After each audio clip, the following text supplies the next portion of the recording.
নমস্কার বন্ধুরা, যাতা জব ভ্যাকেন্সি ইউটিউব চ্যানেলের পক্ষ থেকে তোমাদের সকলকে স্বাগতম।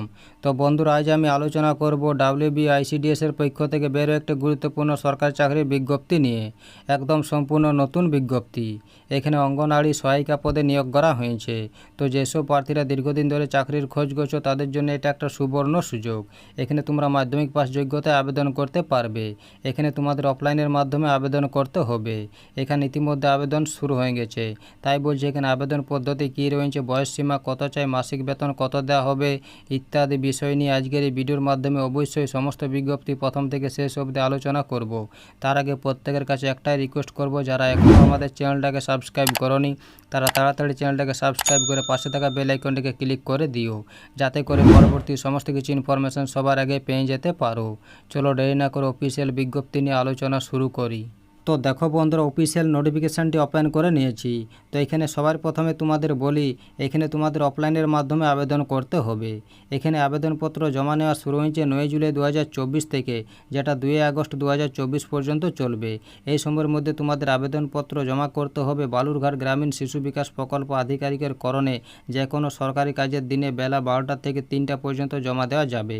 এবং অবশ্যই আবেদনপত্র ফিল আপ করতে যে সমস্ত ডকুমেন্টস লাগবে সে সমস্ত ডকুমেন্টসের জেরক্স আবেদনপত্রের সঙ্গে সংযুক্ত করে প্রার্থীর নাম, ঠিকানা ও পদের নাম উল্লেখ করে মুখবন্ধ সিল করা খামে আবেদনপত্র জমা দিতে হবে 2 আগস্ট 2024-এর মধ্যে। এখানে তোমাদের লিখিত পরীক্ষা এবং মৌখিক পরীক্ষার মাধ্যমে নির্বাচিত করা হবে। এখানে মোট 50 নম্বরের থাকবে, তার মধ্যে লিখিত পরীক্ষায় 35 নম্বর এবং অভিজ্ঞতার ক্ষেত্রে সর্বোচ্চ 10 নম্বর এবং মৌখিক পরীক্ষায় 5 নম্বরের থাকবে। এখানে লিখিত পরীক্ষায় মাধ্যমিক লেভেলের পাটিগণিতে থাকবে 10 নম্বর এবং পুষ্টি, জনস্বাস্থ্য, নারী সামাজিক অবস্থান বিষয়ে 10 নম্বর এবং মাধ্যমিক লেভেলের ইংরাজি ভাষাতে 10 নম্বর এবং সাধারণ জ্ঞানে 5 নম্বর থাকবে। এখানে মোট 35 নম্বরের লিখিত পরীক্ষা নেওয়া হবে। এখানে ইংরাজি ব্যতীত বাকি সকল প্রশ্ন বাংলাতে থাকবে। সকল প্রশ্ন মাল্টিপল চয়েসের থাকবে এবং তোমাদের পরীক্ষাটি 1 ঘন্টা সময়ের মধ্যে সম্পূর্ণ করতে হবে। এখানে লিখিত পরীক্ষার প্রাপ্ত, মৌখিক পরীক্ষার প্রাপ্ত ও অভিজ্ঞতা প্রাপ্ত মোট নম্বরের ভিত্তিতে চূড়ান্ত মেধা তালিকা প্রস্তুত করা হবে। এখানে সংরক্ষণ সংক্রান্ত শর্তাবলীতে বলা হয়েছে, পশ্চিমবঙ্গের বাইরে থেকে জারি হওয়া তপশিল জাতি, তপশিল উপজাতি শংসাপত্র এক্ষেত্রে গ্রাহ্য হবে না। এখানে ন্যূনতম শিক্ষাগত যোগ্যতা দেওয়া রয়েছে। এখানে বলা হয়েছে আবেদনকারিনীর অঙ্গনওয়াড়ি সহায়িকা পদে যোগদানের তারিখ 1/8/2022-এর পূর্বে হলে যে কোনো স্বীকৃতি বোর্ড থেকে মাধ্যমিক বা সমতুল্য পরীক্ষা উত্তীর্ণ হতে হবে। সেটা সাধারণ, তপশিল জাতি, তপশিল উপজাতি সকল ক্ষেত্রে প্রযোজ্য। আবেদনকারিনী অঙ্গনওয়াড়ি সহায়িকা পদে যোগদানের তারিখ 1/8/2022 বা তার পরে হলে যে কোনো স্বীকৃতি বোর্ড থেকে উচ্চ মাধ্যমিক বা সমতুল্য পরীক্ষা উত্তীর্ণ হতে হবে। সেটা সাধারণ, তপশিল জাতি, তপশিল উপজাতি সকল ক্ষেত্রে প্রযোজ্য। এইখানে বলা হয়েছে উচ্চতর শিক্ষাগত যোগ্যতা প্রার্থী পদের ক্ষেত্রে কোনো অন্তরায় হবে না। কিন্তু কোনো অঙ্গনওয়াড়ি সহায়িকা যদি পূর্বে অঙ্গনওয়াড়ি সহায়িকা পদে আবেদন করার সময় নিজের শিক্ষাগত যোগ্যতা গোপন করে নিয়োগপ্রাপ্ত হয়ে থাকেন তাহলে তার আবেদনপত্র বিবেচনা করা হবে না। প্রার্থীকে মৌখিক পরীক্ষার আগে এই মর্মের হলফনামা দিতে হতে পারে। এখানে বয়স দেওয়া রয়েছে। এখানে বলা হয়েছে 1/7/2024 তারিখে ভিত্তি করে 65 বছর বা তার কম হতে হবে, তাহলে এখানে আবেদন জানাতে পারবে। এখানে বলা হয়েছে ন্যূনতম 5 বছর নিরবিচ্ছিন্ন সহায়ক পদে কাজ করছেন এমন ব্যক্তিগণ আবেদন করতে পারবেন।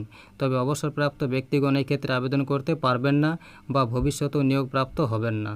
তো দেখো বন্ধুরা, নিয়োগটি করা হয়েছে পশ্চিমবঙ্গ সরকার শিশু বিকাশ প্রকল্প আধিকারিকের করণ, বালুরঘাট গ্রামীণ সুসংগত শিশু বিকাশ সেবা প্রকল্প মেইন, বালুরঘাট, দক্ষিণ দিনাজপুরের পক্ষ থেকে। এই যে স্মারক সংখ্যা দেওয়া রয়েছে 275 BRICDS মেইন। এই নোটিফিকেশনটি 8 জুলাই 2024 তারিখে প্রকাশিত হয়েছে। এখানে অঙ্গনওয়াড়ি সহায়িকা পদে নিয়োগ করা হয়েছে।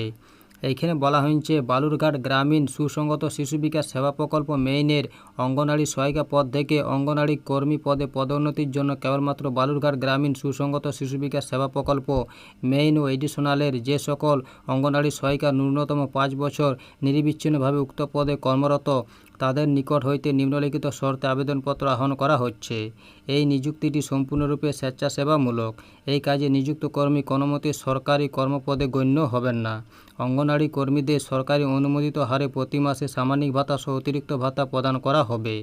বর্তমানে অঙ্গনওয়াড়ি কর্মীদের চালু সামাজিক ভাতার পরিমাণ মাসিক 4,500 টাকা ও অতিরিক্ত ভাতার পরিমাণ মাসিক 4,500 টাকা। এখানে শূন্য পদের বিবরণ দেওয়া রয়েছে। এখানে মোট শূন্য পদ রয়েছে 12টি। তার মধ্যে এখানে অসংরক্ষিতর জন্য 8টি এবং তপশিলীদের জন্য এখানে 4টি পোস্ট রয়েছে। এখানে মোট 12টি পোস্ট রয়েছে। এইখানে প্রার্থীর স্থায়ী বাসিন্দা সংক্রান্ত শর্ততে বলা হয়েছে স্থায়ী বাসস্থান সংক্রান্ত প্রমাণপত্র হিসেবে প্রার্থীর ভোটার কার্ড বিবেচনা করা হবে। যদি কোনো প্রার্থীর ভোটার কার্ড না থাকে তাহলে সেই প্রার্থীর স্থায়ী বাসিন্দা হওয়ার প্রমাণপত্র হিসেবে প্রার্থীকে দেওয়া সংশ্লিষ্ট লোকসভার সদস্য, জেলার সভাধিপতি, সংশ্লিষ্ট এলাকার বিধায়ক, জেলা শাসক, অতিরিক্ত জেলা শাসক, সংশ্লিষ্ট মহকুমা শাসক, সংশ্লিষ্ট পঞ্চায়েত সমিতির সভাপতি, সংশ্লিষ্ট সমষ্টি উন্নয়ন আধিকারিক, সংশ্লিষ্ট গ্রাম পঞ্চায়েতের প্রধান, সংশ্লিষ্ট পৌরসভার চেয়ারম্যান, সংশ্লিষ্ট পৌরসভার কাউন্সিলর কর্তৃক প্রদত্ত সচিত্র শংসাপত্র বিবেচিত হবে। প্রসঙ্গত, যে কোনো সফল নির্বাচিত প্রার্থীকে তার পদে যোগদান করার আগে অবশ্যই তার ভোটার কার্ড পেশ করতে হবে, অন্যথা তার নিয়োগ যোগদান গৃহীত অনুমোদিত হবে না। প্রার্থীকে অবশ্যই এই সুসংগত শিশু বিকাশ সেবা প্রকল্পের অন্তর্গত এলাকার স্থায়ী বাসিন্দা হতে হবে, অর্থাৎ আবেদনকারিণীকে বালুরঘাট গ্রাম পঞ্চায়েত সমিতির অন্তর্গত যে কোনো গ্রাম পঞ্চায়েতে বা বালুরঘাট পৌরসভার স্থায়ী বাসিন্দা হতে হবে, তাহলে এখানে আবেদন জানাতে পারবে।